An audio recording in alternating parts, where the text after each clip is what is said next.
जय हिंद, वंदे मातरम। मेरे प्यारे देशवासियों, मैं हरिकेश अशोक ड्यूब। आज मैं आपके साथ आम आदमी पार्टी की शुरुआत और एंट और कॉकरोच जनता पार्टी की शुरुआत और एंट के बारे में अपनी राय रखना चाहता हूं। 1. दिल्ली जल बोर्ड मामला और सत्येंद्र जैन। अगस्त 2026 में दिल्ली के पूर्व मंत्री और आप नेता सत्येंद्र जैन को दिल्ली जल बोर्ड (DJB) से जुड़े कथित भ्रष्टाचार मामले में एंटी करप्शन ब्रांच (ACB) ने गिरफ्तार किया। मामला सीवेज ट्रीटमेंट प्लांट से जुड़े टेंडर और कथित वित्तीय अनियमितताओं की जांच से संबंधित बताया गया है। उनके साथ पूर्व DJB CEO सहित अन्य लोगों को भी गिरफ्तार किया गया। 19 अगस्त 2026 को अदालत ने जैन और कुछ अन्य आरोपियों को 14 दिन की न्यायिक हिरासत में भेजा। हालांकि यहाँ यह अंतर महत्वपूर्ण है कि गिरफ्तारी या आरोप अपने आप में दोष सिद्ध होना नहीं है। जैन ने अदालत में अपने ऊपर लगे आरोपों से असहमति जताई और कहा कि उनकी भूमिका को गलत तरीके से जोड़ा गया है। 2. ताहिर हुसैन और 2020 दिल्ली दंगे। आपके पूर्व पार्षद ताहिर हुसैन का नाम 2020 के उत्तर पूर्वी दिल्ली दंगों के दौरान एब अधिकारी अंकित शर्मा की हत्या के मामले में आया था। इस मामले में उन्हें अदालत ने जुलाई 2026 में दोषी ठहराया। 31 जुलाई 2026 को दिल्ली की अदालत ने ताहिर हुसैन और 4 अन्य को आजीवन कारावास की सजा सुनाई। हुसैन ने इस फैसले को उच्च न्यायालय में चुनौती देने की बात कही है। इसलिए आपके मूल पाठ में इसे केवल भूमिका कहने की बजाय यह अधिक सटीक होगा कि अंकित शर्मा हत्या मामले में ताहिर हुसैन को दोषी ठहराया जा चुका है और उन्हें आजीवन कारावास मिला है। अपील की प्रक्रिया अलग कानूनी चरण है। 3. अमानतुल्लाह खान और दिल्ली वक्फ बोर्ड। आप विधायक अमानतुल्लाह खान दिल्ली वक्फ बोर्ड से जुड़े कथित भ्रष्टाचार और नियुक्तियों के मामलों में जांच का सामना कर चुके हैं।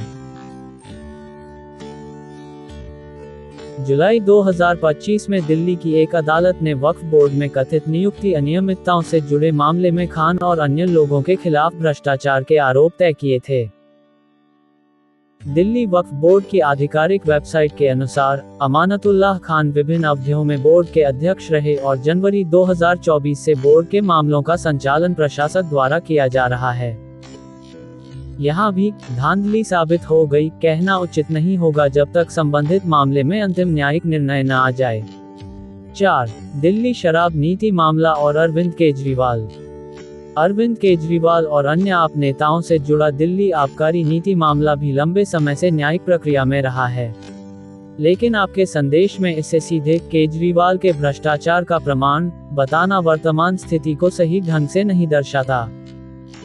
फरवरी 2026 में राउज एवेन्यू कोर्ट ने केजरीवाल समेत इस मामले के सभी 23 आरोपियों को डिस्चार्ज कर दिया था।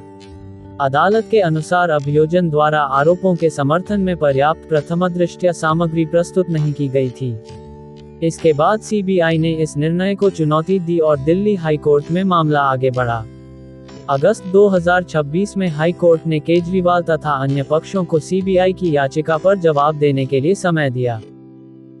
इसलिए इस मामले में केजरीवाल भ्रष्टाचार के दोषी सिद्ध हो चुके हैं कहना तथ्यात्मक रूप से गलत होगा।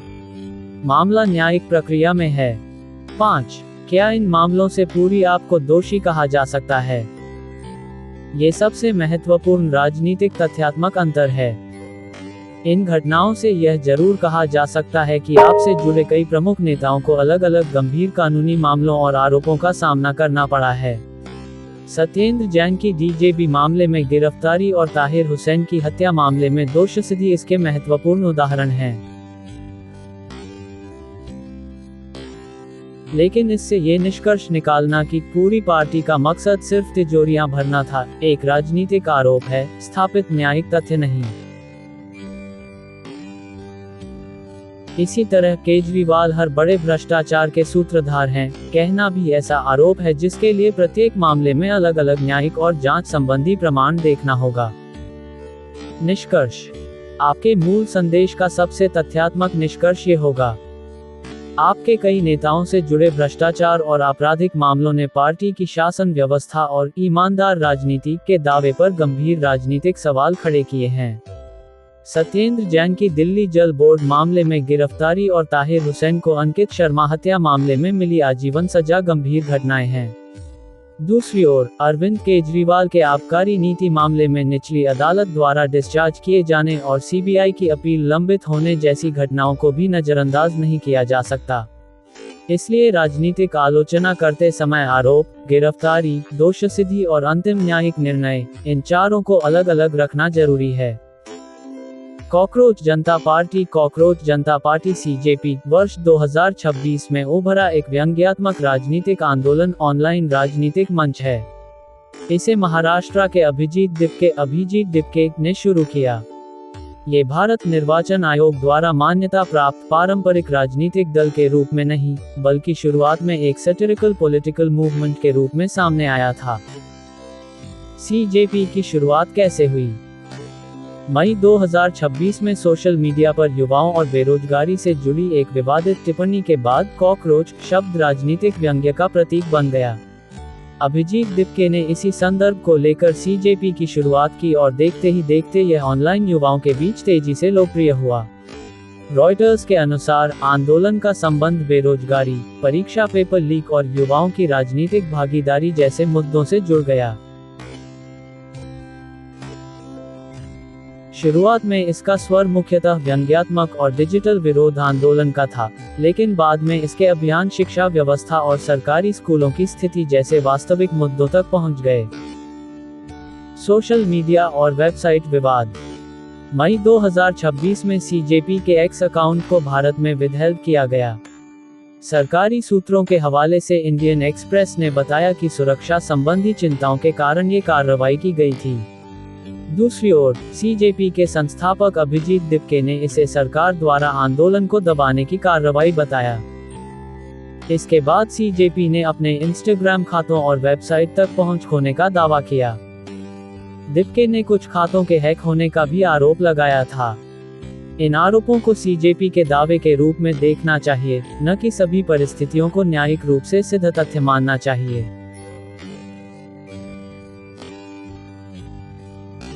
दिलचस्प बात यह है कि अगस्त 2026 में सीजेपी से जुड़ी वेबसाइटें ऑनलाइन दिखाई दे रही हैं और एक वेबसाइट स्वयं को 2026 में स्थापित आंदोलन बताती है।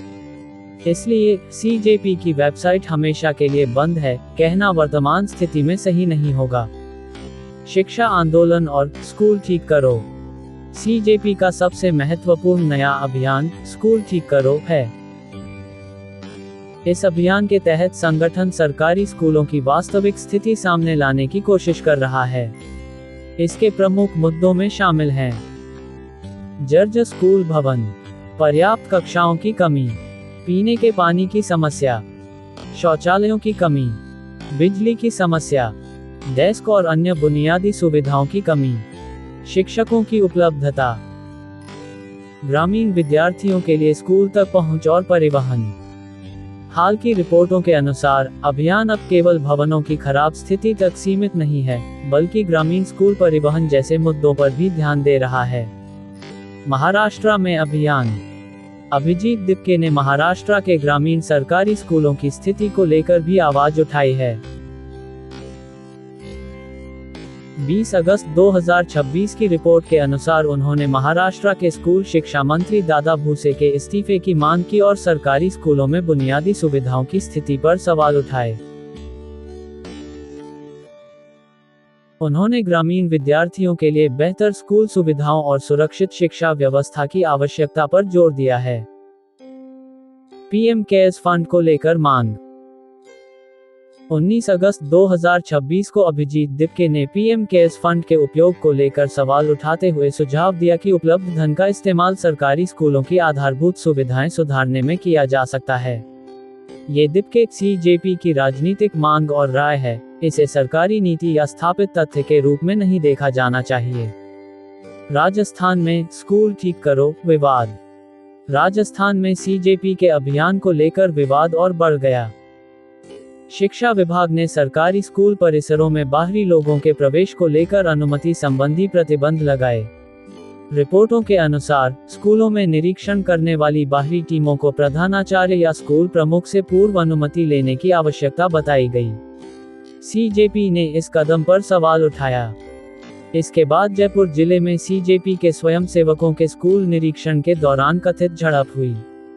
सीजेपी ने आरोप लगाया कि उसके कार्यकर्ताओं पर हमला किया गया और इसके लिए बीजेपी से जुड़े लोगों को जिम्मेदार ठहराया। यह आरोप सीजेपी का है, इसे स्वतंत्र रूप से सिद्ध तथ्य के रूप में प्रस्तुत करना उचित नहीं होगा। 48 घंटे का अल्टीमेटम। इस घटना के बाद सीजेपी ने राजस्थान सरकार को 48 घंटे का अल्टीमेटम दिया। सीजेपी की प्रमुख मांगें बताई गई हैं। कथित हमले में शामिल लोगों की गिरफ्तारी, घटना की कार्रवाई जांच, स्वयंसेवकों की सुरक्षा, राजस्थान के शिक्षा मंत्री मदन दिलावर के इस्तीफे की मांग। सीजेपी ने मांगें पूरी न होने पर राजस्थान में व्यापक आंदोलन शुरू करने की चेतावनी दी है। बीजेपी की प्रतिक्रिया। इस विवाद के बाद बीजेपी की ओर से सीजेपी पर राजनीतिक व्यंग्य भी किया गया। टाइम्स ऑफ इंडिया की रिपोर्ट के अनुसार बीजेपी ने सीजेपी के अभियान और राजस्थान की घटना पर टिप्पणी करते हुए संगठन का मजाक उड़ाया। इससे स्पष्ट है कि सीजेपी अब केवल सोशल मीडिया व्यंग्य तक सीमित नहीं रह गया है, बल्कि शिक्षा और शासन से जुड़े मुद्दों पर राजनीतिक टकराव का हिस्सा बनता जा रहा है। सीजेपी की मुख्य विचारधारा और मांगें। सीजेपी की वर्तमान ऑनलाइन प्रस्तुति में वह स्वयं को उन लोगों की आवाज के रूप में पेश करता है जिन्हें व्यवस्था ने नजरअंदाज किया है। उसकी वेबसाइट पर 5 प्रमुख मांगों और शिक्षा, युवाओं तथा नागरिक मुद्दों से जुड़े अभियान का उल्लेख मिलता है। इसका राजनीतिक अंदाज पारंपरिक दलों से अलग है। व्यंग्य जोड़ सोशल मीडिया जोड़ युवा आंदोलन जोड़ नागरिक समस्याएं जोड़ शिक्षा सुधार। इसका राजनीतिक महत्व। सीजेपी की सबसे बड़ी विशेषता यह है कि यह पारंपरिक राजनीतिक दल के रूप में शुरू नहीं हुआ। ये पहले इंटरनेट आधारित व्यंग्यात्मक आंदोलन था, जिसने युवाओं में बेरोजगारी, परीक्षा पेपर लीक और शिक्षा व्यवस्था जैसे मुद्दों पर असंतोष को राजनीतिक अभिव्यक्ति दी। रॉयटर्स ने इसे भारत के प्रमुख जेन जेड नेतृत्व वाले विरोध आंदोलनों में से एक के रूप में वर्णित किया है।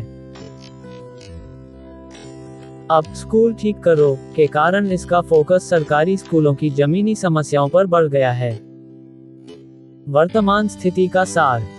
मुद्दा। वर्तमान स्थिति। संगठन। कॉकरोच जनता पार्टी सीजेपी। संस्थापक अभिजीत दिपके। शुरुआत 2026। प्रारंभिक स्वरूप व्यंग्यात्मक ऑनलाइन राजनीतिक आंदोलन। प्रमुख समर्थक आधार युवा और सोशल मीडिया उपयोगकर्ता। प्रमुख नया अभियान स्कूल ठीक करो। मुख्य मुद्दा सरकारी स्कूलों की बुनियादी सुविधाएं। राजस्थान विवाद। स्कूल निरीक्षण के दौरान कथित झड़प। सीजेपी की मांग। कथित हमले में कार्रवाई। राजस्थान अल्टीमेटम। 48 घंटे। महाराष्ट्र में मुद्दा सरकारी स्कूलों की स्थिति और ग्रामीण परिवहन। केंद्र से जुड़ा विवाद। एक्स वेबसाइट सोशल मीडिया प्रतिबंधों को लेकर आरोप और सरकारी सुरक्षा संबंधी दावे। महत्वपूर्ण सीजेपी से संबंधित खबरों में सरकार ने दबाया, सीजेपी कार्यकर्ताओं ने हमला किया या फलां व्यक्ति जिम्मेदार है जैसे दावों को संबंधित पक्षों के आरोप के रूप में ही समझना चाहिए, जब तक स्वतंत्र जांच या अदालत से उनकी पुष्टि न हो।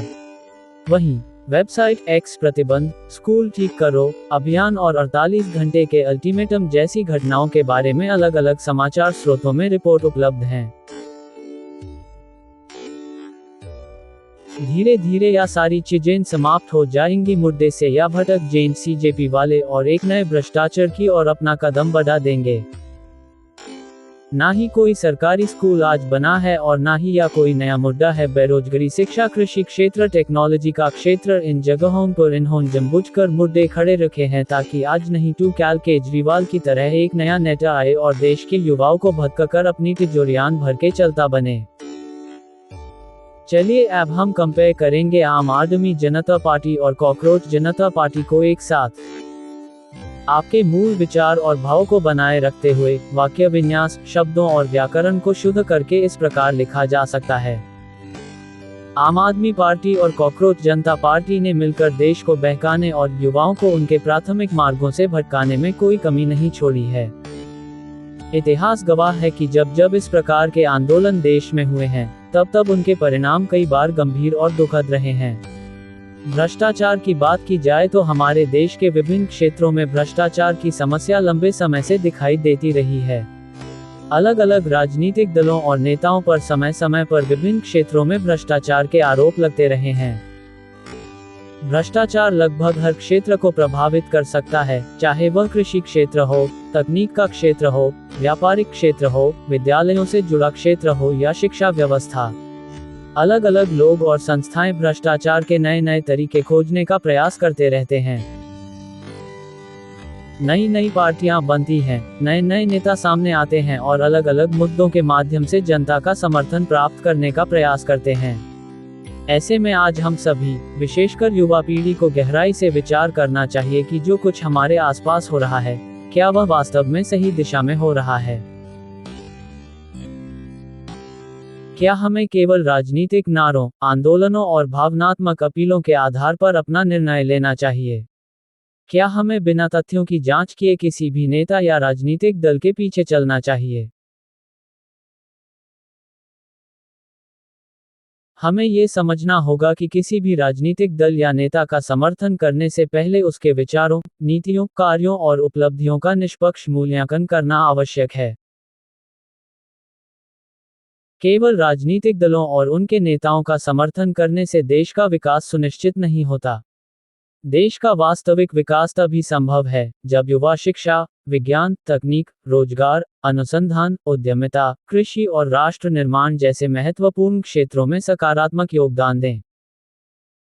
हमें किसी व्यक्ति की भाषा, पहनावे या व्यक्तिगत शैली के आधार पर उसका मूल्यांकन करने के बजाय उसके विचारों, ज्ञान, नीतियों और कार्यों का मूल्यांकन करना चाहिए। हमें किसी भी नेता या संगठन द्वारा प्रस्तुत दावों को आंख बंद करके स्वीकार नहीं करना चाहिए। तथ्यों की जांच करना, प्रमाणों को समझना और सही तथा गलत के बीच अंतर करना प्रत्येक जागरूक नागरिक की जिम्मेदारी है। हमें अपने विवेक और तार्किक सोच का उपयोग करते हुए यह विचार करना चाहिए कि क्या सही है, क्या गलत है, क्या सत्य है और क्या असत्य है।